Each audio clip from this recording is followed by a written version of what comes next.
Shri, good to talk to you. And I wanted to ask you about your book and your concept around how happiness is something that's within your control. What made you come to that conclusion? Experience, Abhijit. I spent so much of my life being unhappy that when I created my course, Creativity and Personal Mastery, it was actually a personal journey. I wanted to find something that made me come alive. And what were some of the elements that you discovered in the course of your teaching which were different from where you started? How has that evolved? Well, what happened is I had always been doing a lot of reading, spiritual biography, mystical biography, and that would take me to a very nice place. And then I'd come back to the real world, and it was pretty terrible. And I remember thinking, all of these great thoughts, if it's only useful when you're sitting in quiet contemplation and not very useful when you're in the hurly-burly, then it's worthless. But somehow I knew that wasn't true. And I just hadn't figured out how to apply it to my life. And all of those great concepts, and in particular the concept that happiness is part of your innate nature, I discovered that's absolutely true. You were teaching this course at Columbia. I taught it at many business schools, many of the top business schools in the world, and yes, Columbia was one of them. And do you think happiness can be taught? Or is it something that we discover and experience for ourselves? Happiness cannot be taught, but the notion that happiness is part of your innate nature, and the reason you don't experience it is because you've knowingly or unknowingly learned to be unhappy. That is a concept that can be shared. And if people think about it, and if they actively and conscientiously do the exercises that I have developed, then they come to the same realization. So no, it cannot be taught, but yes, you can share techniques which will enable people to discover it for themselves. Give me an idea of some of the techniques that are easy for people to do. One or two quick things that we can... Okay. Most of the time, we spend an enormous amount of energy thinking about all the things that are wrong in our lives. Not what's wrong in our lives, but what we think are wrong in our lives. So when we go to bed, we think about, oh, this happened, and this is a problem I have to face, and how am I going to do that? And we tie ourselves into knots, and frequently we can't sleep. I encourage persons who take my program to flip it around. Don't spend too much time thinking of all the things that you think are wrong with your life. Focus on the many things that are actually pretty good in your life. And if you start looking for that, you'll recognize the number of things that are pretty good in your life probably outnumber the number of things that you think are wrong by a factor of 20 or 30 to 1. Think about them, and don't just think about them. This is not an intellectual exercise. Feel grateful for them. And when you sense that real feeling of gratitude welling up within you, then you go to bed. And periodically, during the day, first thing in the morning, bring that feeling of gratitude up again, bring it up many times during the day. Get to the point where your default emotional domain is one of appreciation and gratitude.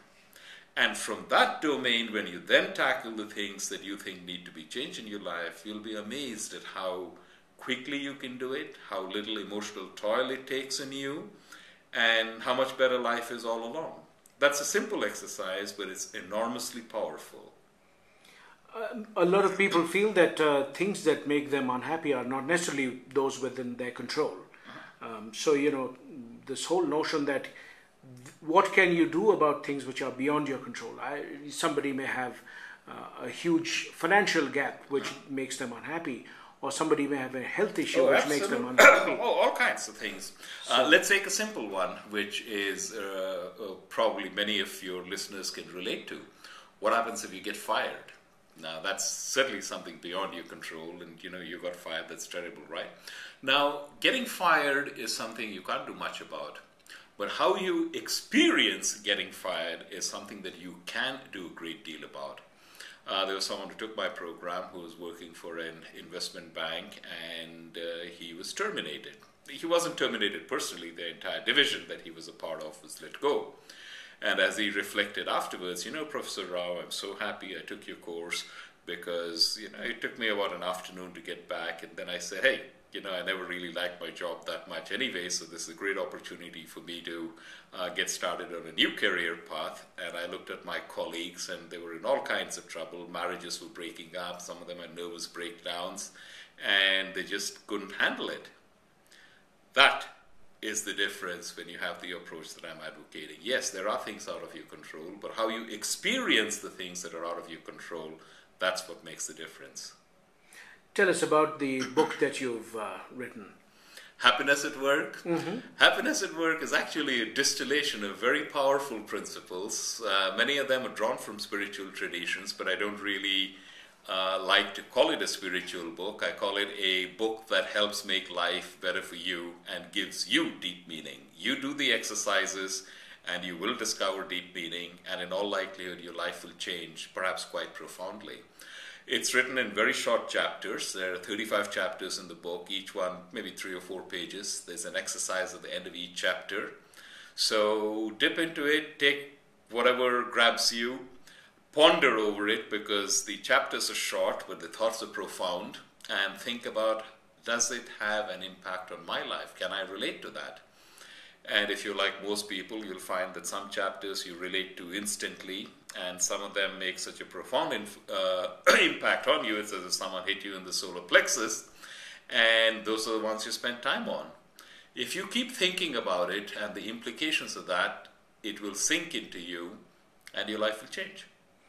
What is the chapter that most people have come back to you and said, well, that's the one I like the most? Probably one of the earlier chapters. I forget what it's called, but it's the one where I point out that what all of us do is we label things. We label things good or bad. Anything happens to you and you instinctively pass a judgment. You decide it's good or you decide it's bad. And invite persons to think about stuff that happened in their lives a few years ago. And at that time they thought, this is terrible. But with the wisdom of time and perspective, you can look back and say, hey, that wasn't so bad. Maybe it was actually good. So if that was true of something that happened in the past, then something that today you think is bad could just conceivably, X years down the road, turn out to be, hey, that is pretty good. If that's the case, why do you label it bad now? Because the moment you label something a bad thing, then you suffer. It's unnecessary. Just label it, this happened. Is it good? Is it bad? Who knows? Sometime in the future I'll find out. But in the meantime, I'll just label it what happened and don't label it bad. That does 2 things. It takes a lot of the suffering out of your life, and it also opens you up to possibilities that you might never have considered before. Does it mean living in denial is a good thing? I don't think it's denial at all. Denial is where you want something to happen and the universe is presenting you something different and you don't believe that's happened.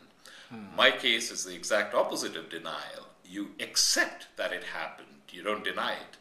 But having accepted that happens, you then look at, well, how do I rearrange my life and how do I know in the broad context of my life whether this is good or bad?